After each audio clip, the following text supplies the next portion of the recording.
আসসালামু আলাইকুম প্রিয় ষষ্ঠ শ্রেণীর শিক্ষার্থীবৃন্দ, আশা করি সবাই ভালো আছো। অনুশীলনী 1.3-এর নতুন ক্লাসে তোমাদের সবাইকে স্বাগত। আমরা ইতিমধ্যে এই অধ্যায়ের বেসিক যে আলোচনা ছিল সেটা শেষ করেছি এবং আজকে আমরা এই অধ্যায়ের মূল বইয়ের 1 এবং 2 নম্বর অঙ্ক সমাধান করব ইনশাআল্লাহ। তো চলো শুরু করা যাক। আমাদের 1 নম্বর অঙ্কে বলছে মৌলিক গুণনীয়কের সাহায্যে গসাগু নির্ণয় করো।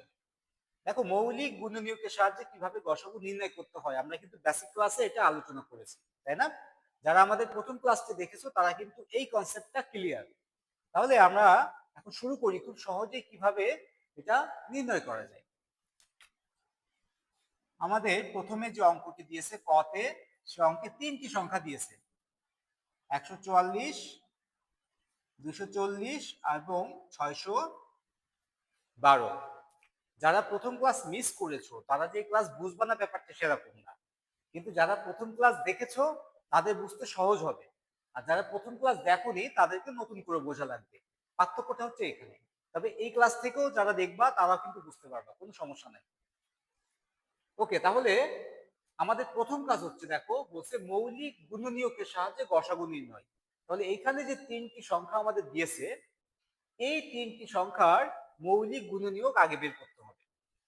তারপরে এই 3টি সংখ্যার মৌলিক গুণনীয়কগুলা থেকে আমাদের এই 3টি সংখ্যার গসাগু নির্ণয় করতে হবে। তাহলে প্রথম কাজটি আগে করে ফেলি, আমরা এই 3টি সংখ্যার মৌলিক গুণনীয়ক বের করি। তাহলে আমরা লিখতে পারি যে সংখ্যা 3টির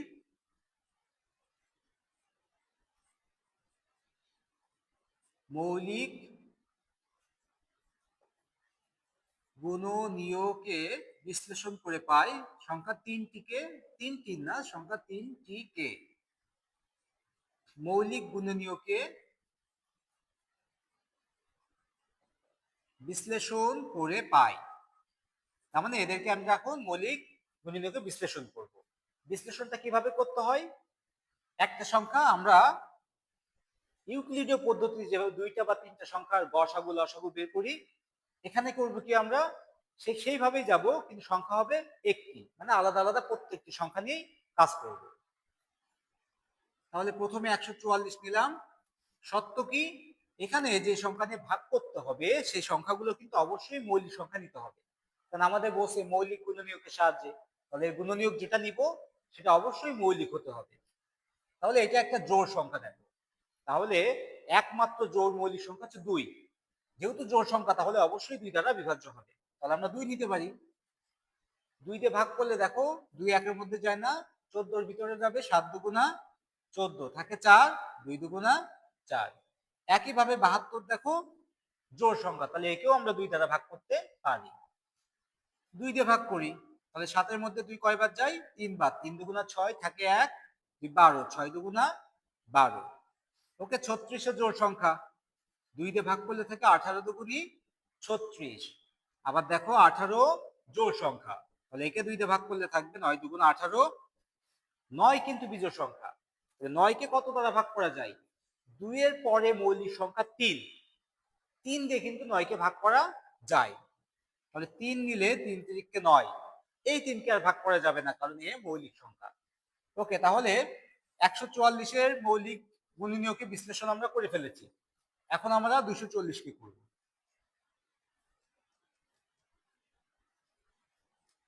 ওকে, এটাও দেখো জোড় সংখ্যা, তাহলে 2 দ্বারা বিভাজ্য এবং 2 মৌলিক সংখ্যা নেওয়া যাবে। তাহলে 2 অক্ষে 2, 2 দুগুণা 4, শূন্য বসে গেল। 120 ও জোড় সংখ্যা, একেও 2 দ্বারা ভাগ করা যায়। 2 একের মধ্যে যায় না, 12 এর মধ্যে 6 দুগুণা 12, শূন্য বসে গেল। 60 জোড় সংখ্যা, 2 দ্বারা ভাগ করি, 30 দুগুণা 60।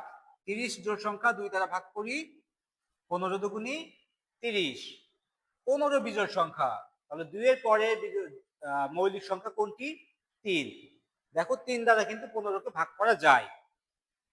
তাহলে আমরা যদি 3 নিই, 3 পাঁচা 15, এই 5 কে আর ভাগ করা যায় না কারণ 5 মৌলিক সংখ্যা। ওকে, তাহলে 240 এর মৌলিক গুণনীয়ক বিশ্লেষণ আমরা করে ফেলেছি। এখন আমাদের 612 কে মৌলিক গুণনীয়কে বিশ্লেষণ করতে হবে। 612 জোড় সংখ্যা, একেও 2 দ্বারা ভাগ করা যাবে। 2 দিয়ে ভাগ করলে 3 দুগুণা 6, 2 একের মধ্যে যায় না, আবার একটা সংখ্যা নিতে হবে, এর জন্য একটা শূন্য, 6 দুগুণা 12। ওকে, এটাও জোড় সংখ্যা, 2 দ্বারা ভাগ যায়, 2 অক্ষে 2 থাকে 1, 0 10, 5 দুগুণা 10, 3 দুগুণা 6। এটা দেখো বিজোড় সংখ্যা। 2 এর পরের মৌলিক সংখ্যা কত? 3। দেখি এটা 3 দ্বারা ভাগ যায় কিনা। 5 আর 3 8 আর 1 9। তাহলে এই সংখ্যার অঙ্কগুলোর যোগফল 9, যেটা 3 দ্বারা বিভাজ্য। তাহলে সংখ্যাটি 3 দ্বারা বিভাজ্য। 3 নিলে 3 15 এর ভিতরে যায়, 3 5 15, 3 অক্ষে 3। এটা দেখো 51। 51 বিজোড় সংখ্যা, একে 3 দ্বারা ভাগ করা যায়। তাহলে 3 নিলে আমরা পাবো 3 17 51। এই 17 মৌলিক সংখ্যা, তাহলে একে কিন্তু আর ভাগ করা যায় না। তাহলে আমরা 3টি সংখ্যারই মৌলিক গুণনীয়কে বিশ্লেষণ করে ফেলেছি। তাহলে আমরা কি লিখতে পারি দেখো, লিখতে পারি যে এখানে 144 সমান সমান কি লিখতে পারি, এই সংখ্যাগুলোর গুণফলই তো 144। তাহলে এখানে 2 আছে, একটা, দুইটা, তিনটা, চারটা। তাহলে একটা, দুইটা, তিনটা, চারটা, 3 আছে দুইটা। তাহলে 144 সমান সমান আমরা এটা লিখতে পারি। 240 সমান সমান আমরা কি লিখতে পারি, 2 আছে, একটা, দুইটা, তিনটা, চারটা, 1 2 3 4, 3 আছে একটা, 5 আছে একটা, 3 5। ওকে, এখন থাকলো কি 612। 612 সমান সমান আমরা লিখতে পারি 2 হচ্ছে দুইটা, ওকে, 3 হচ্ছে দুইটা, এবং একটা আছে 17। তাহলে মৌলিক যে গুণনীয়ক ছিল সেটাকে আমরা বিশ্লেষণ করেছি, পাশাপাশি সাজিয়ে লিখেছি। এখন আমাদের কাজ হচ্ছে গসাগু বের করা। গসাগু পূর্ণ মিনিং যদি আমরা দেখি, গরিষ্ঠ সাধারণ গুণনীয়ক, তাহলে এর এই সবগুলাই দেখো 144-এর গুণনীয়ক, আবার এরা সবগুলাই 240-এর গুণনীয়ক, এরা সবগুলা 612-র গুণনীয়ক। এই গুণনীয়ক, এই তিনটা সেটের কোন কোন গুণনীয়ক গুলা তিনটার মধ্যে আছে, এই তিনটা সংখ্যার কোন কোন গুণনীয়ক গুলা এই তিনটা সংখ্যার মধ্যেই আছে, সেইগুলো আমাদের নিতে হবে। কমন আছে তিনটার মধ্যে। তাহলে দেখো 2 কমন আছে। 2 কয়টা কমন আছে? তার মানে প্রথমটার মধ্যে 144-এর 2 আছে কয়টা? 4টা। 240-এর আছে 4টা। 612-এর আছে 2টা। তাহলে সর্বোচ্চ আমরা দুইটা দিতে পারবো, কারণ দুইটা নিই, এ দিতে পারবে, এ দিতে পারবে, এও দিতে পারবে। কিন্তু 2 যদি আমরা 4টা নিই, এ দিতে পারবে, এ দিতে পারবে, কিন্তু এ দিতে পারবে না। তার মানে এর মধ্যে 4টা 2 নাই। সবার মধ্যে আছে তাই নিতে হবে। সবার মধ্যে আছে 2টা 2। তাহলে লিখতে হবে অতএব গসাগু সমান সমান, তাহলে 2 আমরা পাচ্ছি কয়টা? 2টা, তাই না? এবার 2 এর কাজ শেষ। এবার আমরা 3-এ যাব। 3 দেখি, এর আছে 2টা, এর আছে একটা, এর আছে 2টা। তাহলে 3 কয়টা নেওয়া যাবে? সর্বোচ্চ একটা। কারণ 2টা যদি দিই, এ দিতে পারবে, এ দিতে পারবে, কিন্তু এর মধ্যে তো 2টা 3 নাই। তাহলে একটা 3 কিন্তু সবার মধ্যে আছে। তাহলে আমরা সর্বোচ্চ একটা 3 নিতে পারবো। তাহলে একটা 3 নিয়ে নিলাম। ওকে, তাহলে 2 নিলাম, 3 নিলাম। এবার আছে কি, এর ভিতরে 3 নাই, 5 আছে আর 17 আছে। 5 এর মধ্যে আছে, 17 এর মধ্যে, কিন্তু সকলের মধ্যে কিন্তু 5 আর 17 নাই। তাহলে আর নেওয়া যাবে না। তাহলে এই তিনটি সংখ্যা আমরা এখন গুণ করে ফেলি। 3 দুগুণী 6, 6 দুগুণা 12। তাহলে 144, 240 এবং 612 এর গসাগু হবে 12। আশা করি তোমরা বুঝতে পেরেছো যে এই তিনটি সংখ্যার মৌলিক গুণনীয়কে বিশ্লেষণ করে আমরা কিভাবে গসাগু নির্ণয় করেছি। ওকে, এখন আমরা খ নম্বরটি দেখি।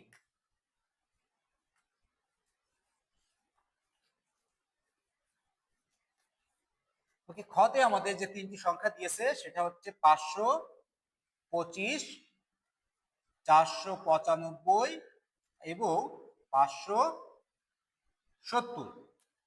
একইভাবে এই তিনটি সংখ্যার মৌলিক গুণনীয়কগুলো আমাদের বের করতে হবে, তারপর সেখান থেকে গসাগু নির্ণয় করতে হবে। তাহলে আমরা লিখতে পারি সংখ্যা তিনটিকে মৌলিক গুণনীয়কে বিশ্লেষণ করে পাই।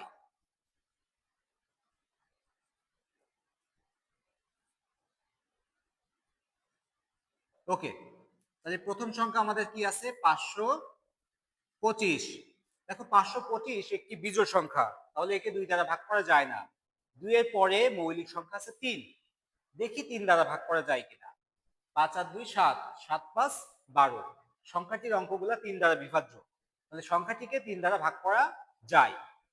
তাহলে আমরা যদি 3 নিই, এখানে 3 5 এর মধ্যে যাবে একবার, 3 অক্ষে 3 থাকে 2, 2 22, 3 7 21 থাকে 1, 5 5 15, 3 5 15। দেখো এটিও বিজোড় সংখ্যা, তাহলে আমরা দেখি একে 3 দ্বারা ভাগ করা যায় কিনা। 7 5 12 আর 1 13, সংখ্যাটির অঙ্কগুলোর যোগফল 13, 3 দ্বারা বিভাজ্য নয়। তাহলে কত দ্বারা বিভাজ্য হবে? 3 এর পরে মৌলিক সংখ্যা আছে 5 এবং এই সংখ্যাটি শেষেও আছে 5, তাহলে অবশ্যই এটি 5 দ্বারা বিভাজ্য। তাহলে 5 যদি নিই আমরা, 5 17 এর মধ্যে যাবে 3 বার, 3 5 15 থাকে 2 5 25, 5 5 25। দেখো সংখ্যাটি 35, 35কে তুমি 5 দ্বারা ভাগ করতে পারবা। তাহলে আমরা যদি 5 নিই, 5 7 35, আর ভাগ করা যায় না, কারণ 7 হচ্ছে মৌলিক সংখ্যা। তাহলে 525কে আমরা মৌলিক উৎপাদকে বা মৌলিক গুণনীয়কে বিশ্লেষণ করে ফেলেছি। এখন আমরা 495কে মৌলিক গুণনীয়কে বিশ্লেষণ করব। ওকে, 495 সংখ্যাটিও দেখো বিজোড় সংখ্যা। তাহলে প্রথম কাজ হচ্ছে আমার 3 মৌলিক সংখ্যা, তাই না? 3 দিয়ে দেখা যাক এটা ভাগ করা যায় কিনা। 9 আর 5 14, 14 আর 4 18, সংখ্যাটির অঙ্কগুলোর যোগফল 18, 3 দ্বারা বিভাজ্য। তাহলে 3 যদি আমরা নিই, 3 4 এর মধ্যে একবার যাবে, 3 অক্ষে 3 থাকে 1, 19, 3 6 18, থাকে 1 5 15, 3 5 15। দেখো এটিও একটি বিজোড় সংখ্যা, তাহলে দেখা যাক এটা 3 দ্বারা বিভাজ্য কিনা। 6 আর 5 11, 11 1 12, 3 দ্বারা বিভাজ্য। তাহলে 3 নিই, 3 1 এর মধ্যে যায় না, 16 এর মধ্যে যায় কয়বার? 3 5 15, 16 থেকে 15 গেলে থাকে 1 5 15, 3 5 15। এখন দেখো 55, 55কে আমরা 5 দ্বারা ভাগ করতে পারি, 5 11 55। 11 মৌলিক সংখ্যা, আর ভাগ করা যাবে না। ওকে, তাহলে 495 কাজ শেষ। এখন আমরা দেখব 570। এটি একটি জোড় সংখ্যা, তাহলে জোড় মৌলিক সংখ্যা হচ্ছে 2, তাহলে একে 2 দ্বারা ভাগ করা যাবে। তাহলে 2 দুগুণা 4, 5 থেকে 4 গেলে 1, 7 17, 8 দুগুণা 16, 17 থেকে 16 গেলে 1 0, তাহলে 10, 5 দুগুণা 10। এখন দেখো এটি বিজোড় সংখ্যা, তাহলে 2 এর পরে মৌলিক সংখ্যা কত আছে? 3, দেখি 3 দ্বারা ভাগ যায় কিনা। 8 5 13, 13 2 15, 3 দ্বারা ভাগ যাবে।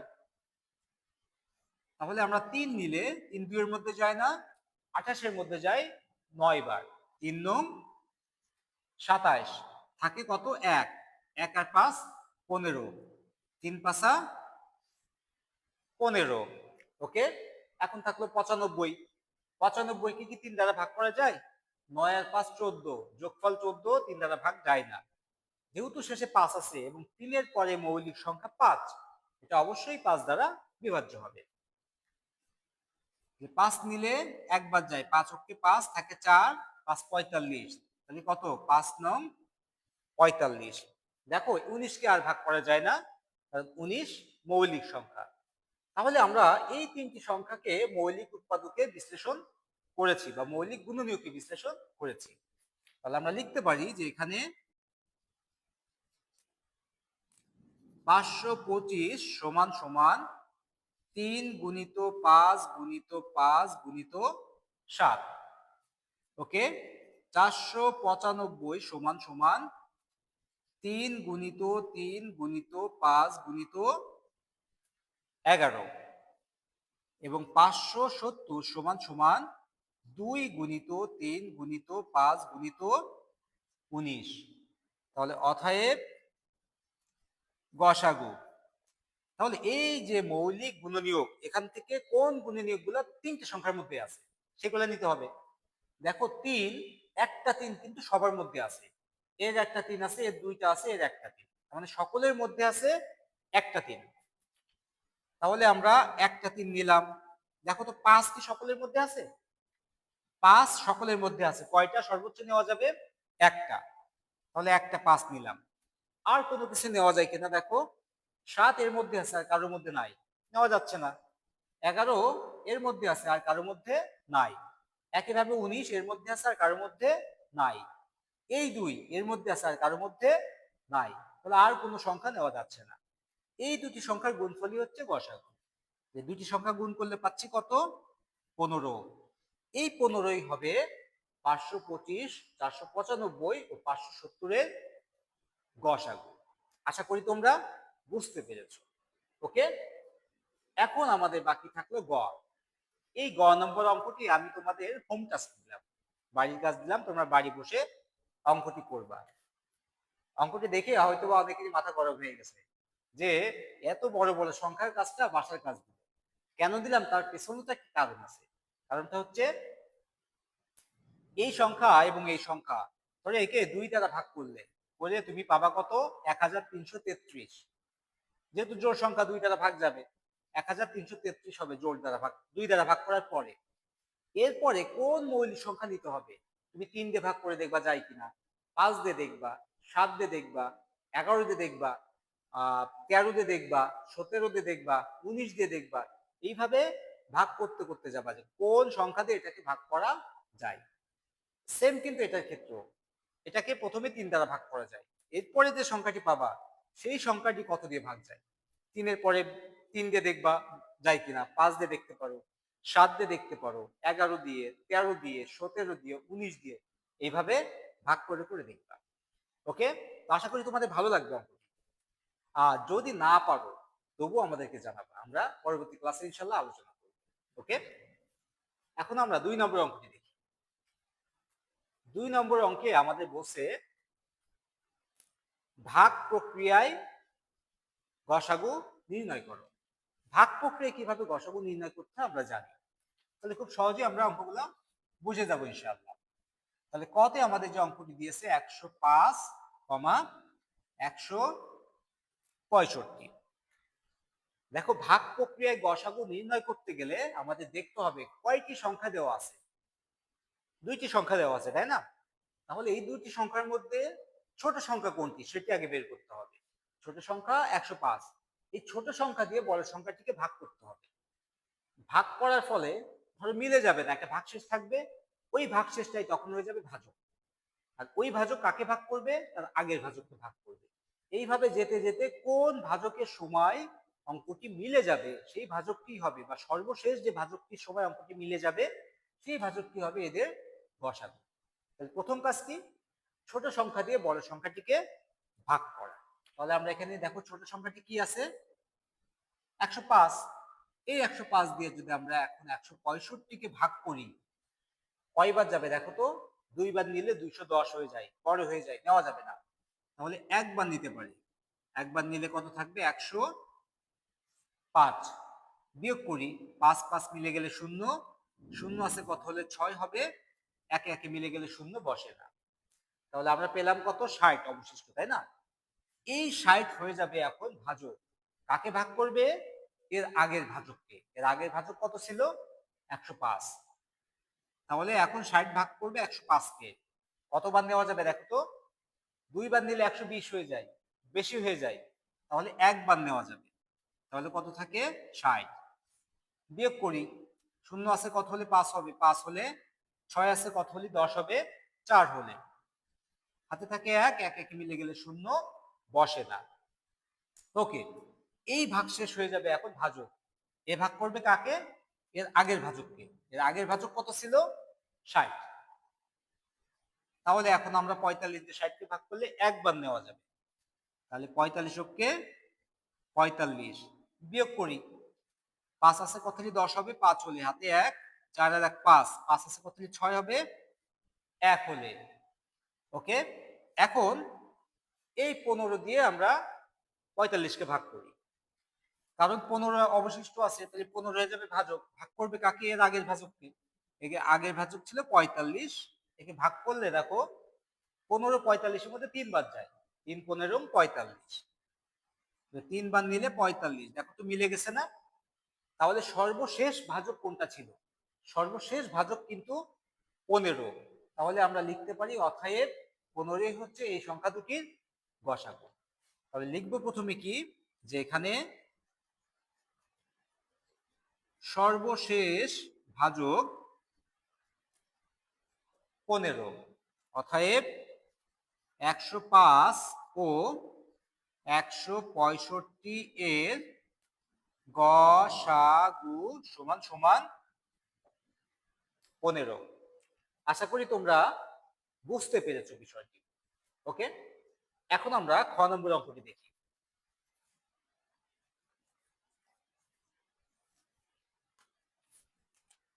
খ নম্বর অঙ্কটিতে আমাদের তিনটি সংখ্যা দেওয়া আছে। সংখ্যা তিনটি কি? 385, 286 এবং 418। যখন তিনটি সংখ্যা দেওয়া থাকবে এবং তাদেরকে বলা হবে ভাগ প্রক্রিয়ায় গসাগু নির্ণয় করো, তখন সেম কাজ, তার মানে প্রথম কাজটা হচ্ছে তোমার সবচেয়ে ছোট সংখ্যাটি বের করা। এরপরে ওই ছোট সংখ্যা দিয়ে ছোট সংখ্যার যে বড় যে সংখ্যাগুলো আছে তার যে কোনো একটিকে ভাগ করা। তাহলে আমরা দেখতে পাচ্ছি এখানে সবচেয়ে ছোট সংখ্যা 286, বাকি দুইটা সংখ্যা এর চেয়ে বড়। 286 দিয়ে আমরা যে কোনো একটি সংখ্যাকে ভাগ করব। ওকে, তাহলে প্রথম কাজ 286 দিয়ে আমি ধরো 385-কে ভাগ করব। আমি যদি এটাকে ভাগ করতাম তাও হতো, একই কথা, অ্যান্সার কিন্তু একই হবে। আমার ইচ্ছা আমি ছোট সংখ্যাটি দিয়ে কাকে ভাগ করব। 286 দেখো 385 ভিতরে একবার নেওয়া যায়, দুইবার নিলে কিন্তু অনেক বেশি হয়ে যায়। তাহলে যদি একবার নিই তাহলে থাকবে 286 কে 286, ওকে বিয়োগ করো। 6 আছে কত হলে 15 হবে, 9 হলে হাতে 1, 8 আর 1 9, 9 আছে কত হলে 18 হবে, 9 হলে হাতে 1, 2 আর 1 3, 3 এ 3 মিলে গেলে শূন্য বসে না। তাহলে ভাগ শেষ পেলাম আমরা কত? 99। এই 99 হয়ে যাবে ভাজক। কাকে ভাগ করবে? এর আগের ভাজক, তার মানে 286-কে। এখন দেখো তো কয়বার নেওয়া যায়। আমরা যদি 3 বার নিই তাহলে 3 নং 27, তার মানে 90 গুণিত 3 নিলে 270, আবার 3 নং 27, 270 আর 27 297, বেশি হয়ে যাচ্ছে। তাহলে আমরা সর্বোচ্চ নিতে পারি 2 বার। ওকে, আমরা যদি এখন 2 বার নিই, 9 দুগুণ 18 8, হাতে থাকে 1, 9 দুগুণ 18 1 19। ওকে, আমরা বিয়োগ করে দিই। 8 আছে কত হলে 16 হবে, 8 হলে হাতে 1, 9 আর 1 10, 10 আছে কত হলে 18 হবে, 8 হলে হাতে 1। দেখো 1 আর 1 2, 2 এ দিয়ে মিলে গেলে শূন্য বসে না। ওকে, তাহলে আমরা পেলাম কত? 88, ভাগশেষ। এই 88 দিয়ে ভাগ করব কাকে? তার আগের ভাজককে, তার মানে 99-কে। 88 99-এর ভিতর কয়বার যায়? একবার। তাহলে 88-কে 88 বিয়োগ করো। 8 আছে কত হলে 9 হবে, 1 হলে 8 আছে কত হলে 9 হবে, 1 হলে। এখন দেখো এই 11 হয়ে যাবে ভাজক, ভাগ করবে কাকে? এর আগের ভাজককে। এর আগের ভাজক কত আছে? 88 আছে। তাহলে 11 88 ভিতরে কয়বার যায়? 8 বার। 8 11 88 বা 88, যেটাই বলো না কেন, 8 বার নিলে 88। দেখো মিলে গেছে। তাহলে 11 কি আমরা বলতে পারবো যে এটাই সেই নির্ণেয় গসাগু? এখনই বলা যাচ্ছে না, তাই না? কারণ কি, এই 11 দিয়ে এখন একে ভাগ করতে হবে, দেখতে হবে মিলে যায় কিনা। যদি মিলে যায় তাহলে 11ই হবে গসাগু। তাহলে আমরা এখন দেখি মেলে কিনা। সর্বশেষ ভাজক ছিল কত? 11। 11 দিয়ে এখন ভাগ করবো কাকে? বাকি যে সংখ্যাটি ছিল, তার মানে 418-কে। ওকে, তাহলে লিখতে হবে, এখন ডিরেক্ট ভাগ করে দিই 11 দিয়ে 418-কে। আচ্ছা, 11 418-এর ভিতরে কয়বার যেতে পারে দেখো তো, যায় কিনা, মানে নিঃশেষে ভাগ করা যায় কিনা। 11 যদি 10 বার নিই তাহলে 11 গুণিত 10 কত হবে? 110। 20 বার নিলে 220, 30 বার নিলে কত হবে? আচ্ছা, আমরা ভেঙে ভেঙে করি। 11 41-এর ভিতরে কয়বার যায় বলো তো? ভাগটা আমি একটু এই পাশে দেখাই তোমাদের ছোট করে, তাহলে বুঝতে সুবিধা হবে। দেখো 11 যদি ভাগ করি তাহলে 11 41-এর ভিতরে যায় 3 বার, তাহলে 3 11 33, তাই না? 3 আছে, কত হলে 11 হবে? দেখো 7 8 হলে হাতে 1, তাহলে 3 আর 1 4, 4 4 মিলে গেলে 0 তো এখানে বসে না, তাহলে নামবে কত? 8। তাহলে দেখো তো 11 কতবার যায়? 8 বার যায়। 8 11 88, মিলে গেল না? তার মানে 11 418 মধ্যে 38 বার যায়। যদি 38 নিই তাহলে কিন্তু 11 গুণিত 38 সমান সমান 418 হবে। তাহলে একবারে কিন্তু মিলে যাচ্ছে। তাহলে 11 38 বার নিলে আমরা পাচ্ছি 418। তাহলে দেখো এখানে সর্বশেষ যে ভাজক সেটা পেয়েছিলাম 11, এবং এই 11 দিয়ে আবার একেও নিঃশেষে ভাগ করা যাচ্ছে। তাহলে কিন্তু আমরা অ্যান্সার পেয়ে গেছি যে 11 দ্বারা দুটি সংখ্যাকে নিঃশেষে ভাগ করা গেছে, তাই না? তাহলে 11ই হচ্ছে এই তিনটি সংখ্যার গসাগু। তাহলে আমরা লিখতে পারি যে এখানে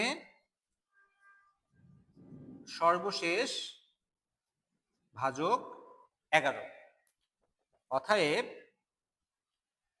385, 286 ও 418 এর গসাগু